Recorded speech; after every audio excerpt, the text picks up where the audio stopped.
community, and some are interdisciplinary schools, like the College of 2011, and that's an elite college. That means the students in that college is selected based on their academic performance. So the best students go to that college, and in that college they can freely select their subject to study. And our university has a very good sport team. And on this photo, you can see our softball team, and they are the #1 in China. They have won national championship for 12 times. So if in the future you want to come to Nanjing, to Nanjing Tech, and I would like to meet you here in our beautiful campus. Now let's come back to the academic part. As Marcel has introduced before, we have a lot of chemicals, and we create a lot of chemicals which are non-natural. That means it's completely artificial work. And we also call them xenobiotics. And to be honest, it's a kind of milestone achievement in the human civilization. If we check details, for example, in the at home, so we used a lot of chemicals. When you're washing face, right? You're using detergent, and you also use some lotion to protect your skin. We use toothpaste, and even in the food we are eating, there are also a lot of chemicals. In the factory, people used a lot of chemicals for example, lubrication, and in the fine chemical synthesis process, the product recovery ratio, I think some of you may know, is normally around 30% or lower. Then most of the raw material will be transferred to the waste stream. They will present in the wastewater or in solid waste. And we also used a lot of chemicals in hospital. That's easy to understand, right? Pharmaceuticals and infectants, disinfectants. In the agriculture or aquaculture, people also used a lot of chemicals like pesticides, antibiotics, and all of these chemicals finally can come to a wastewater treatment plant if we have a complete sewage system. And then, at this case, the wastewater treatment plant is a very important gateway to control all of these chemicals. But be careful, there's also diffused pollution. And in that case, it's more difficult to control them. On this slide now, we can see some data. For example, some people estimate there are 15,000 types of different chemicals, but I think that's a very rough estimation. And the total quantity of type can be more. And some of them are used in a huge quantity. For example, pharmaceuticals, we consumed over 100,000 tons per year, and flame retardant, we also used a lot. But some of these chemicals are hardly biodegradable, and that means finally their removal in wastewater treatment plant is very low. And that's the data from the literature. And you can see on the X axis, there's a long list of chemicals. Some of them are even negatively removed. That means their concentration in the effluent is higher than the influence. And some of them are removed at a very low percentage. And the increased concentration, there's some reasons. For example, the sampling problem. If you take a sample at the same time at the influent and effluent, you know, that actually is not a good way to estimate the removal efficiency, because there's a certain time for the influent go to the effluent. So we call it hydraulic retention time. And there's another reason for the increased concentration in the effluent. It might be the breakdown of some conjugate chemicals. And finally, Professor Zhang, your sharing has been finished. We do not see your... I can restart it. I should again, I think. Do you have the authority for present? Yes, you have. Yes, I have. I still have. Yes.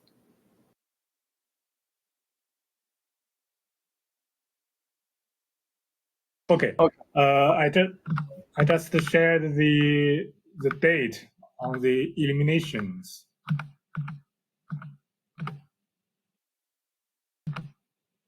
It's here. So I just showed the date in the literature about the removal of emerging organics in wastewater treatment plant. Some of them are removed at a very low rate, even negative removal. And then those chemicals will go to the effluent, and then will go to the surface water. They may bring a lot of negative problems on the ecosystem. So actually, the emerging contaminants nowadays is everywhere. For example, even in the air, they can be attached or absorbed in suspended particles, and they can transport from a city to a remote area. And people even find them in Tibet, in the snow mountain. There's a limited, or even there's no human activity, but the contaminants still there. That means the air can transport, can diffuse the pollution. And in this case, those contaminants can cause respiratory and dermal problems. And when the rain is coming down, then the rain can bring down the contaminants into soil, and the surface water can also transport the contaminants into soil. And when there's agriculture plant, and be careful, the plants can take up the contaminants. They can take up heavy metals. They can also take up organic contaminants. If this plant or fruit is used as food, then the contaminants can go to our food chain directly. And in the water, it's almost every river, lake, and even the coastal sea water contain emerging organics, and they can form a lot of economic problems. For example, in the lake, people have found the sex ratio of fish has changed. And there's a lot of evidence. The emerging contaminants can increase the ratio of female fish. And then we will have a unbalanced sex of fish. And finally, there might be some serious eco problem. And there's also a lot of study on the human health impact by emerging organic contaminants. For example, they can negatively impact our nervous system, our respiratory system, and endocrine system, immune systems. Therefore, we highly demand efficient technologies to eliminate organic contaminants and their toxicity at the same time. Now let's talk about ozonation and why I select ozonation. Because ozone can be easily scaled up. And in Jiangsu province, and that is the province where I'm living now, most of industrial wastewater treatment plant has installed ozonation as a final treatment step at the full scale. The full scale means the volume is around, the flow rate is around 10,000 cubic meters per day. So they can be easily upscaled. You can see there's an ozone generator. And the problem of ozone is its solubility in water is not very high. It's slightly higher than oxygen. I think that's there's a mistake. It's slightly higher than oxygen. And its half-life in the water is short. That means we need to produce ozone on site. And another property of ozone is its oxidation potential is not high enough. And then it will only attack electron-rich site in chemicals. That means some kind of selective oxidation. But in the water, the ozone can decompose to generate OH radicals. So then normally we will have ozone molecule and OH radical together in the ozonation process. So we call it direct oxidation by ozone molecules or indirect oxidation by hydroxyl radicals. And now you can also see the hydroxyl radicals has a much higher oxidation potential than ozone. That is non-selective. OH radical can react quickly with almost all of the organic contaminants. That's a good point. Then people are think about how to increase the fraction of OH radical in ozonation process. The easiest way is to add some catalyst. Normally people use transitional metals like iron, manganese, copper. But the problem is this homogeneous catalyst is you will lose them, right? They will be washed out from your reactor. Then you need to continuously add these ions. Therefore, a lot of people are working on heterogeneous catalysts. That means we fix the transitional metals on some carrier material like active carbon or alumina.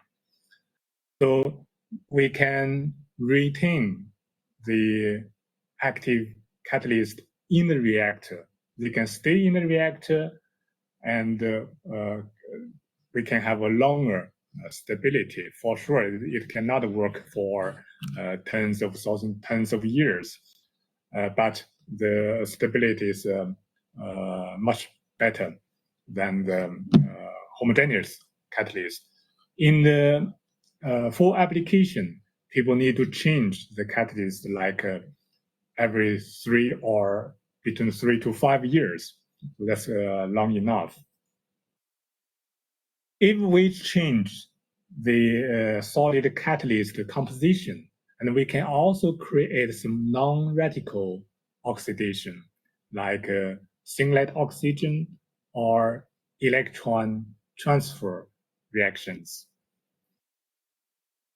And think about, we have a solid in the water as a catalyst, and there always will be adsorption process. That means the organics can be absorbed on the catalyst surface. At the same time, the ozone molecules also attach on the catalytic surface. Then we create an oxidative interface on the catalyst surface. And that is a very good phenomenon to study the influence of this strong oxidative interface. Another problem of this catalytic ozonation is the interface of water matrix. And the matrix organics can compete for OH radicals because OH radicals is so active, it can react with all of the organics, even salts. Therefore, how to reduce the interference of water matrix is also a very interesting topic to study in the catalytic ozonation. On this table, you can see the reaction rates of ozone molecule and OH radical. And you can see the reaction rate with ozone molecules vary a lot. It can react very fast with some chemicals, for example, the first one, carbamazepine, but it also can react slowly with some of them, like the second one, diazepam. But when we check the reaction constant with OH radicals, we can see it reacts with all of them very fast. So the selectivity with OH radical is very low. That's a different reaction rate. And they also have different reaction pathways. So OH radicals may add some OH group and may take up hydrogen. They can cause electron transfer, but molecule of ozone can initiate different reactions. And like they can add oxygen, obviously.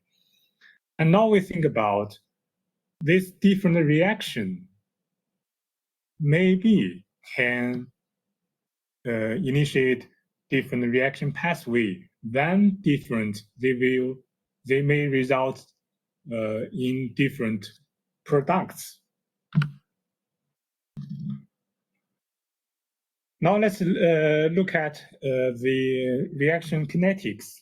Since we have ozone molecule, we have OH radical, therefore normally we can build a reaction kinetics like shown there. It's a very typical apparent second order reaction kinetics. And in most ozonation system, the OH radical is proportional to ozone. So we call it RCT value. So there's a lot of method to evaluate RCT value. Normally we use a probe chemical and we follow up the degradation of the probe chemical. Then we can calculate the RCT value. And finally, we can calculate the fraction of OH oxidation. And on this chart, you can see the fraction of OH oxidation with the relation to the RCT value. So normally when the RCT value is higher, then the contribution of OH radical oxidation is higher. And this also depends on the reaction kinetics of the chemical with ozone. For example, for the lower ozone reactions and the first curve, the reaction fraction with OH radical is higher for this curve.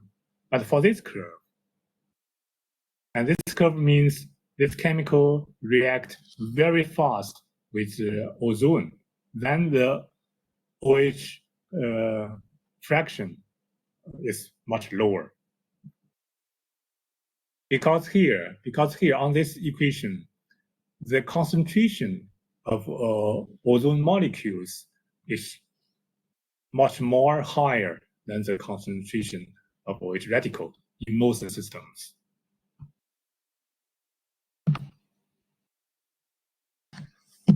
Now let's look at a typical example of a reaction pathway of ionidazole. So that's an emerging organic contaminant.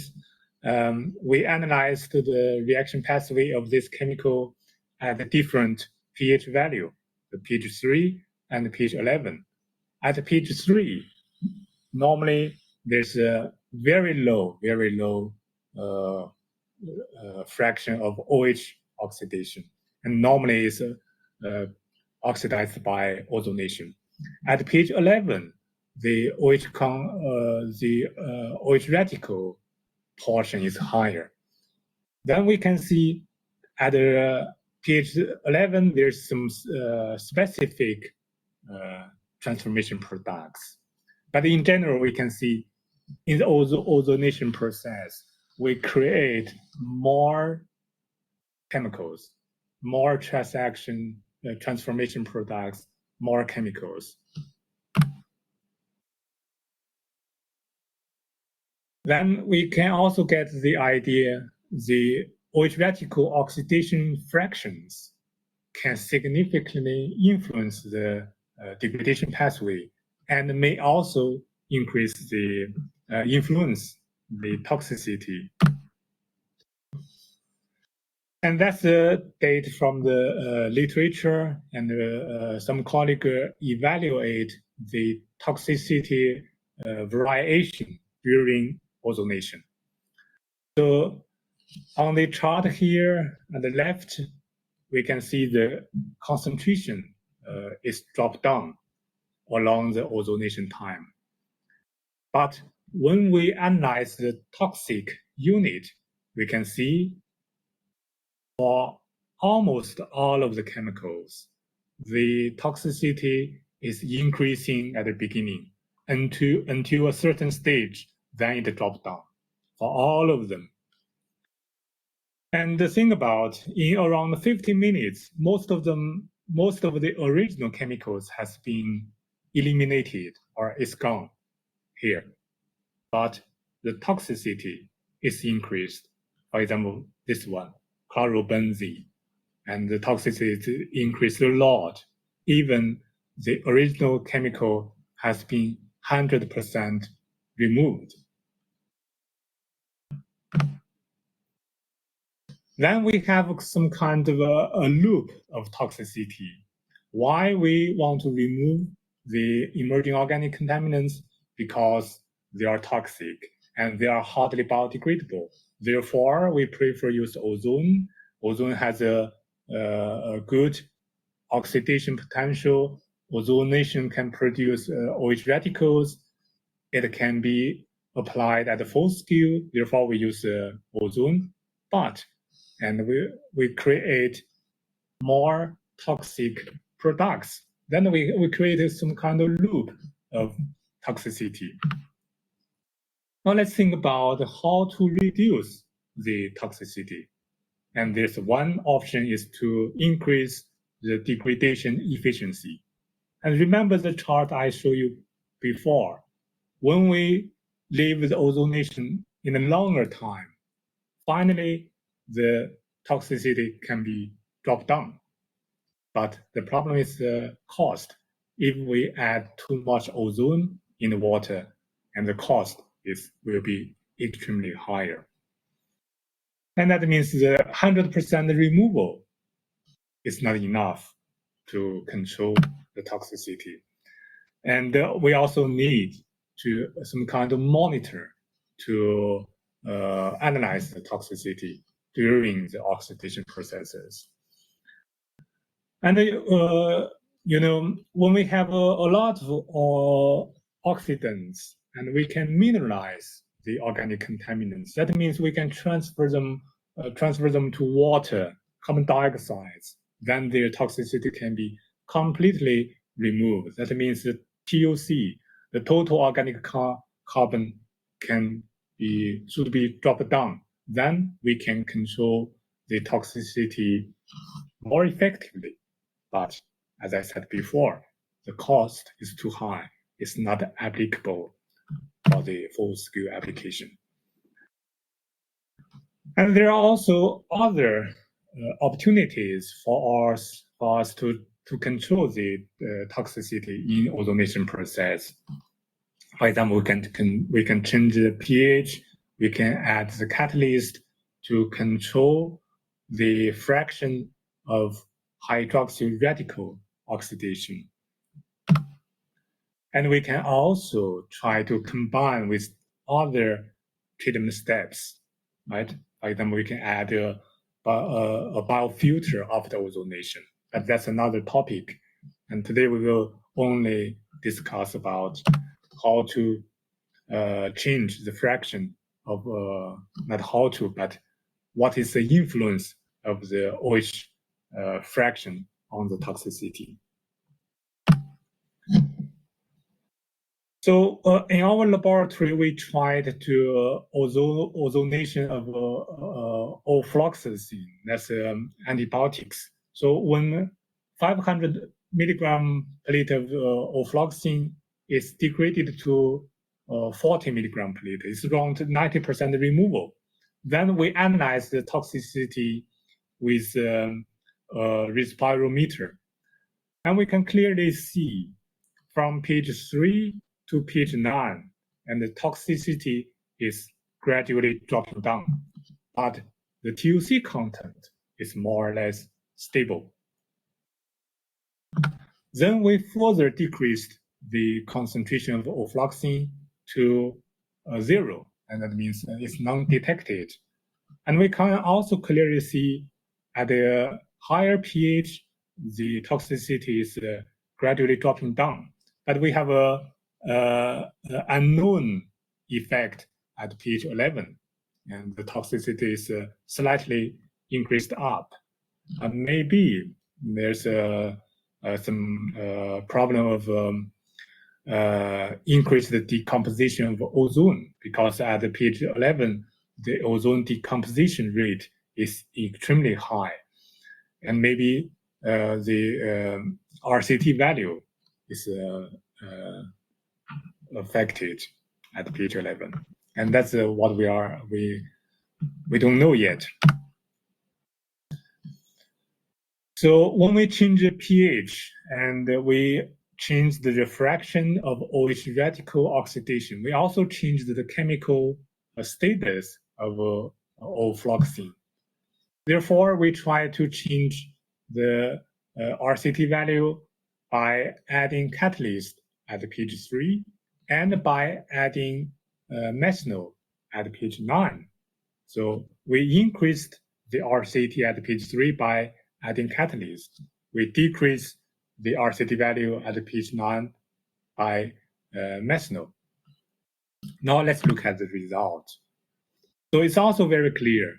At pH 9, we add methanol, then we have a lower fraction of radical oxidation. Then we have a higher toxicity.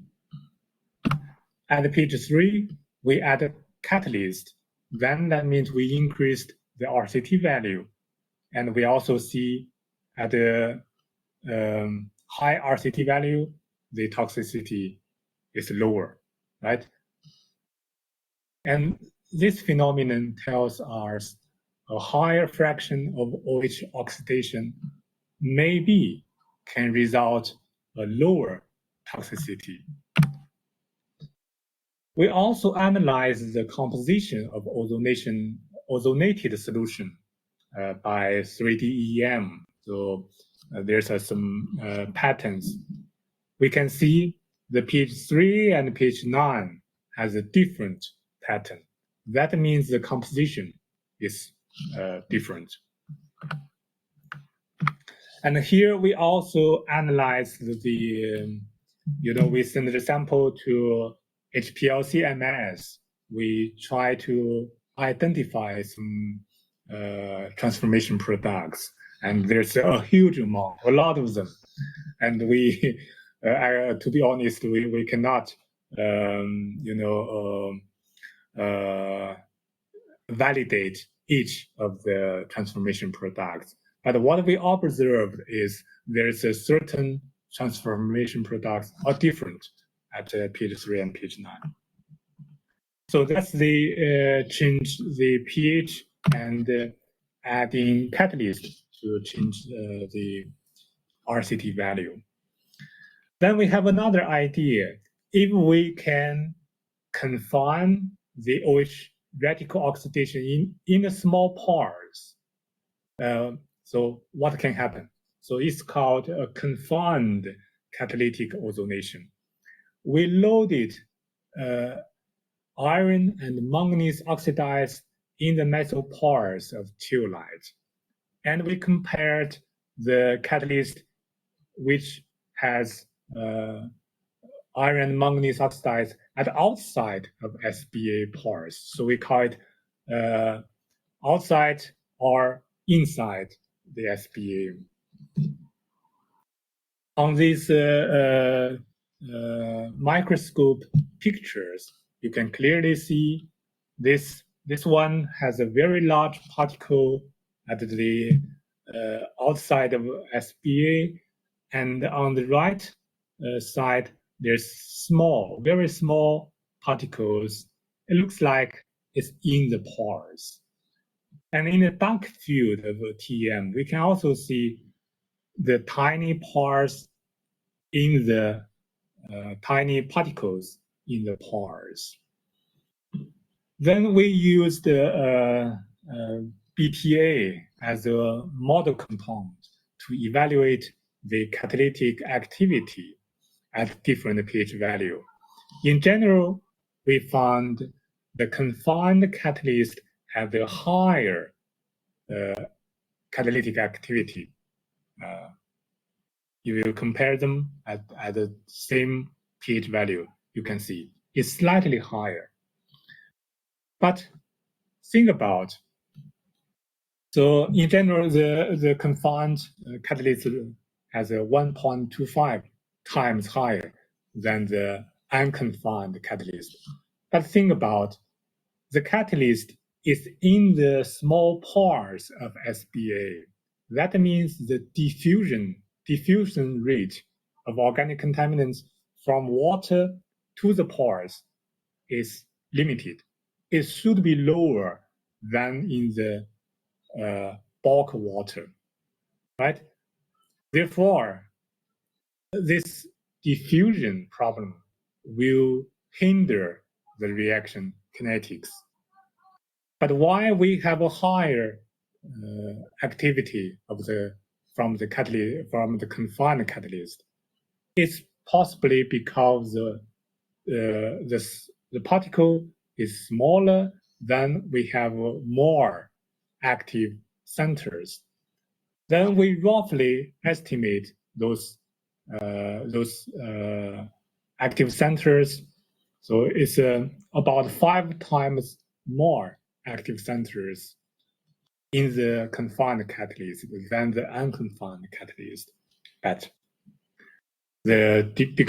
probably because the diffusion problem, then the reaction rate is not as high as expected.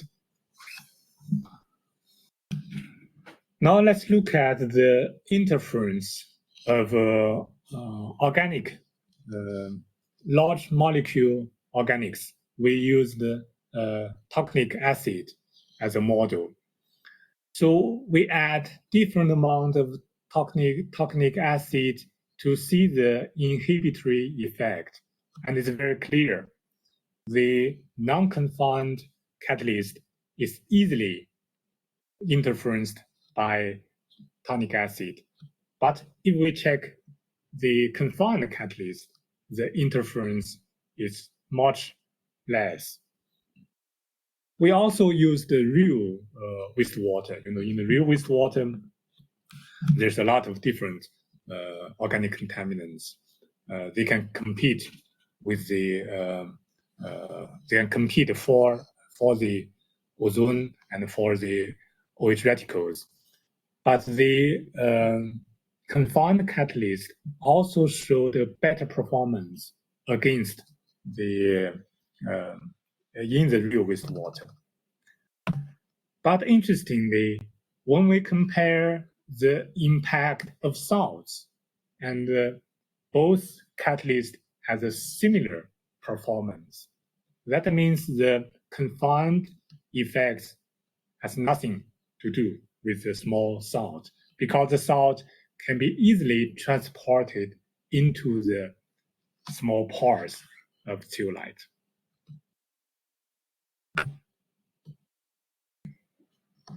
And then we try to analyze the degradation behavior of enrofloxacin. It's also antibiotics.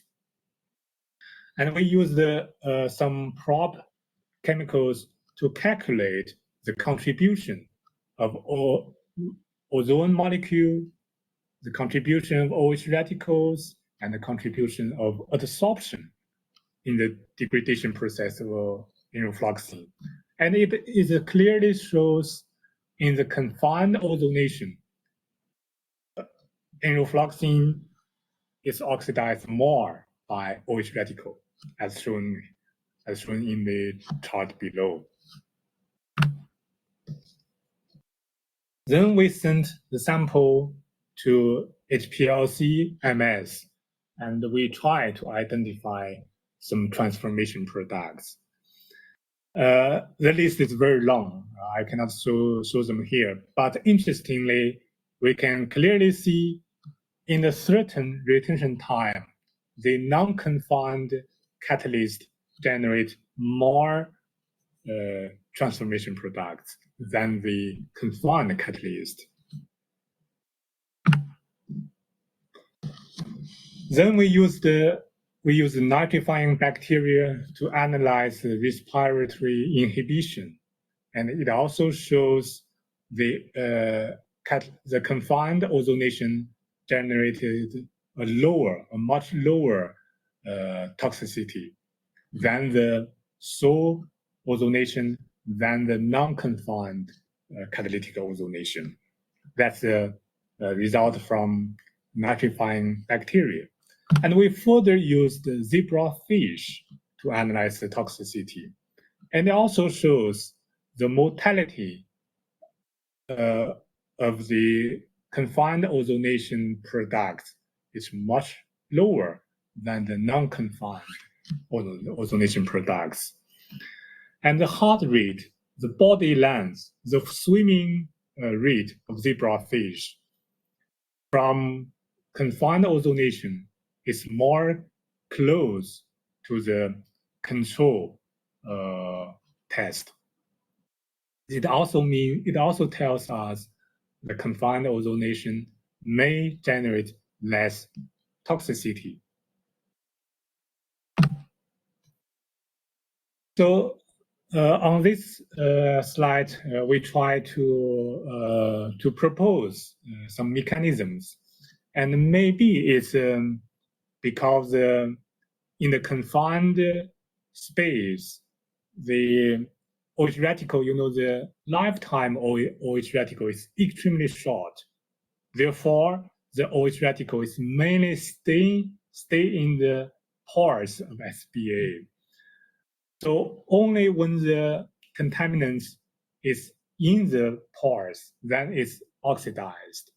Because in this confined space, we have a much higher concentration of OH radicals, and then the OH radicals is highly oxidative. It can degrade the contaminants into a smaller molecules, and then finally released. It's highly possible these smaller molecules has a lower toxicity. At the same time, the matrix organics is, the large molecules, they cannot enter the small pores. Therefore, they will not compete they will not consume our OH radicals. So that's some ideas about the mechanism. It's a very preliminary result, but we observed some very interesting results, and that's what I shared with you before. So let's briefly summarize my short lecture. So emerging organic contaminants, there's everywhere in the environment. It may negatively impact the health of ecosystem. It may negatively impact the health of human beings. And some of the EOCs can hardly be degraded in wastewater treatment plant, and ozonation is highly applicable and is effective to degrade most of organics, but it may generate some toxic products. And in the ozonation process, we can control the fraction of OH oxidation. And this fraction of OH oxidation may significantly influence the detoxification effect of ozonation. And we also found recently in the confined ozonation, we may have less toxicity. And as I said, this is a very preliminary result, and I hope some of you may get interested on this topic, so we can work together to explore the reason and to develop the applicable technologies to control emerging organic contaminants and to reduce their toxicity. And at last, I would like to add some advertisement because I'm organizing an IWA conference. It's called Water in Industry. So it will take place in this September in Nanjing. If it sounds interesting to you, you may come here. Thank you very much for your attention, and I would like to listen to your comments or suggestions on our study. Thank you. Thank you so much, Professor Zhang. Very interesting lecture, and I think it was very nice lecture as you introduced your university and introduced the contaminants very softly for the students, for all audience, and can be understood. So, and your findings were very interesting for the confinement. I think as I see many of our students are present, let me tell them a brief summary of your presentation in Persian. So I will translate your speech very summarized in about a few minutes. Yeah, thank you. Okay. دوستان عزیزی که در جلسه من تشکر میکنم از دانشجوها و دوستانی که به اصطلاح شرکت کردن. من فقط یه خلاصه خیلی به اصطلاح از سخنرانی پروفسور ژانگ خدمتتون بگم. همونطور که در واقع اشاره کردن بحث به اصطلاح دانشگاه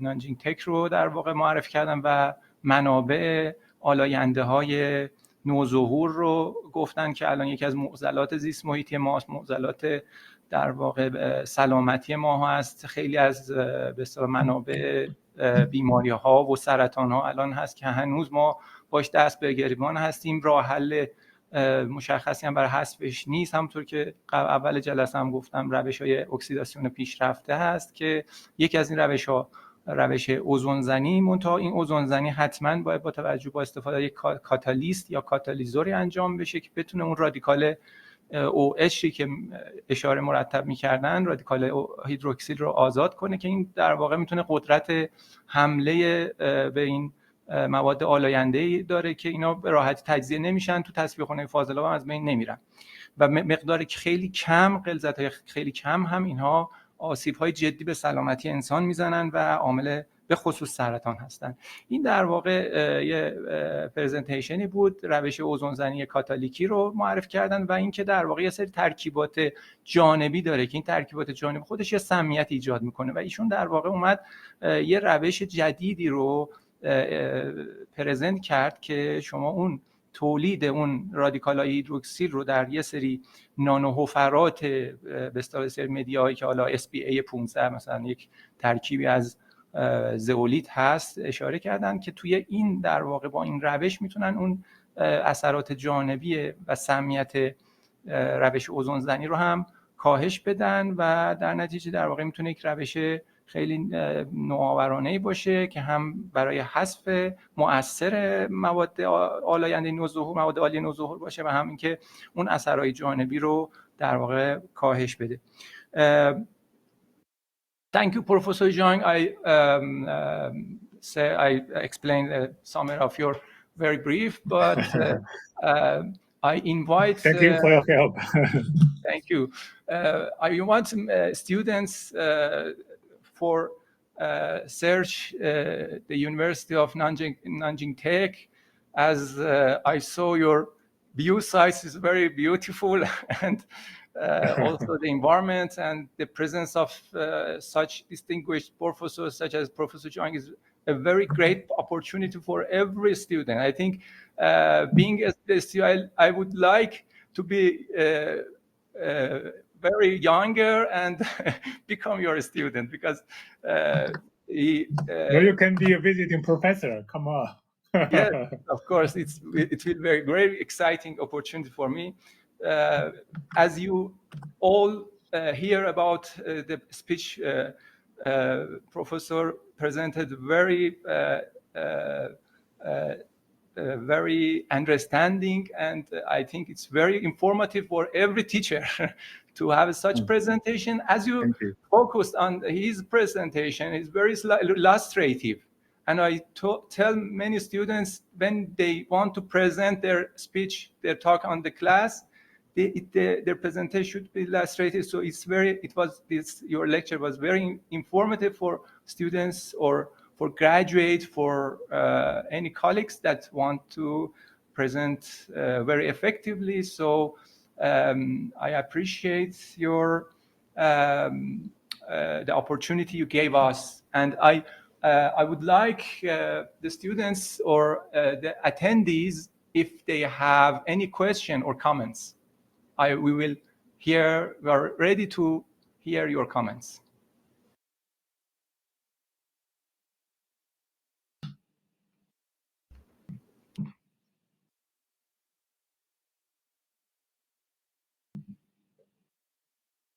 Okay. If anybody does not have, I have a question. Also, I think I promised the students that you will give your email address. Some of them, they wanted to. Yeah, I will type in the chat box.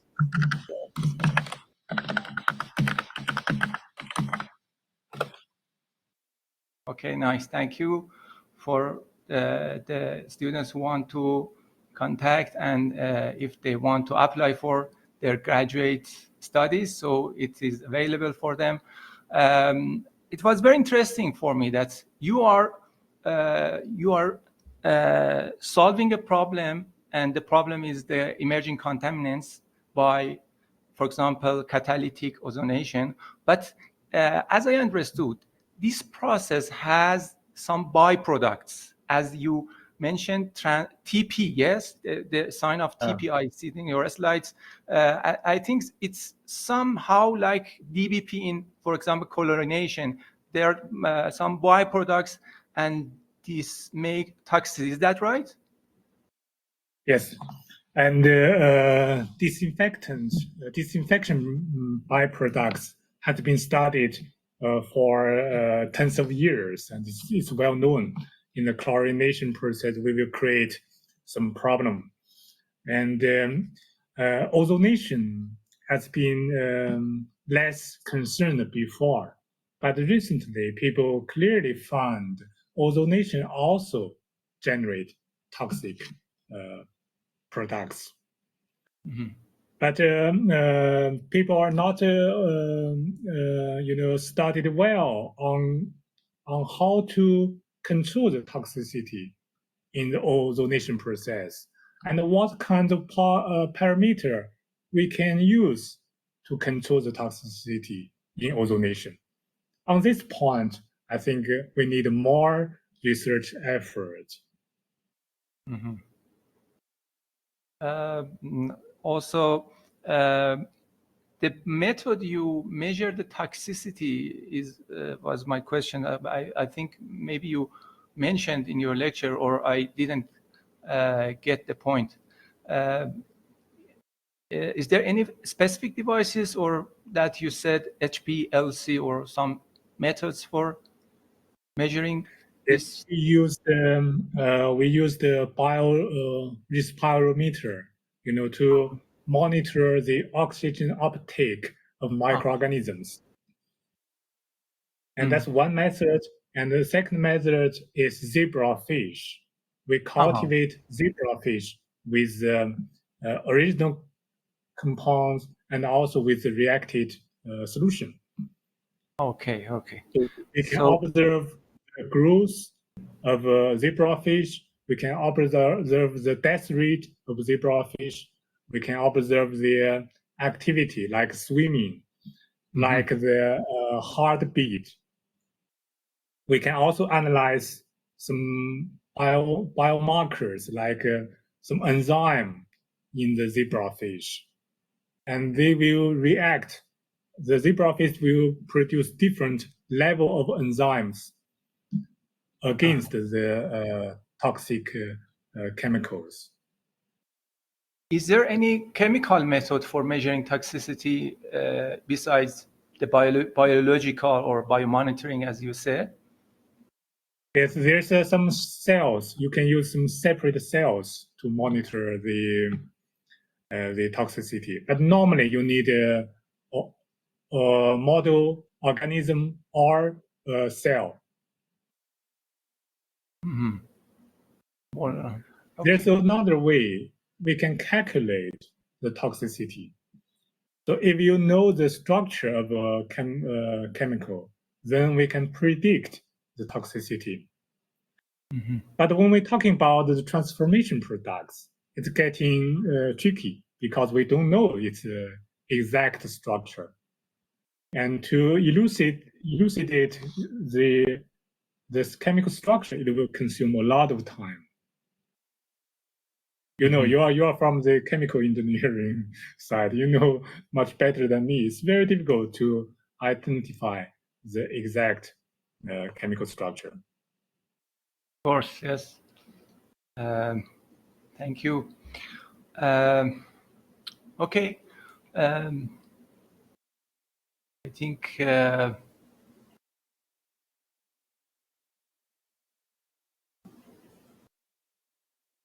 is no, I think, question, or there's no comments on the. So have you any cost-effective analysis on your methods or novel methods, for example, as assessing them in the application aspects, for example, in the industry?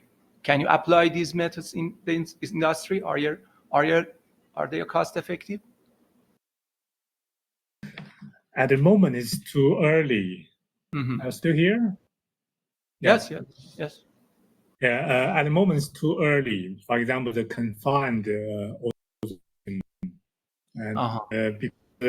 the production of confined catalyst is not ready. We cannot find the large volume, the commercial confined catalyst. But I think it's possible. For example, you can change the pH to a pH 9, and compared to pH, acidic pH, maybe they can have a better effect on toxicity removal.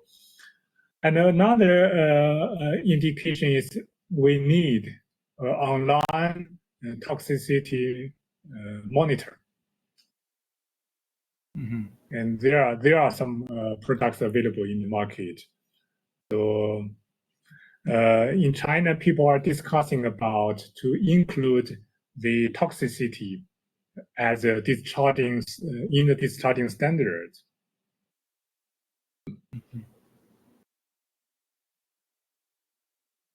Okay. Thank you so much. Also, I see some professors from Malaysia. Student Professor Amiri is present. Thank you for your presentation, for attending the event. Also, I see some of our old graduated students are here. Also, thank you. And I hope success for everyone. And thank you for your presentation and your time you gave us. It was very appreciable and very it was very interesting and exciting for us to have your presentation in our university. And also it was a step for AOP specialist group. But unfortunately, no committee member I saw in the, although we had declared in the LinkedIn and email, it was distributed, the announcement, but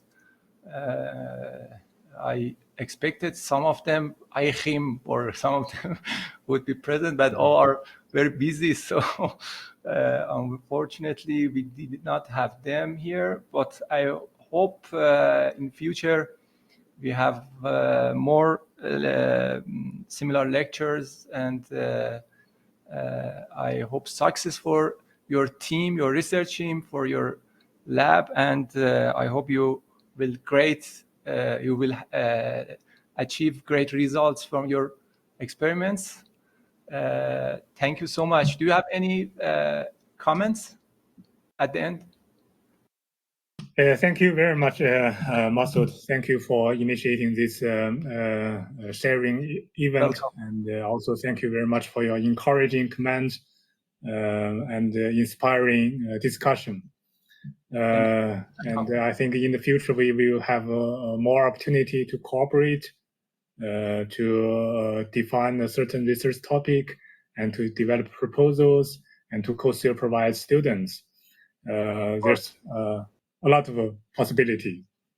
And thank you very much. And also thanks to the colleagues and students online. Thank you all. Thank you so much. And I hope a very enjoyable day.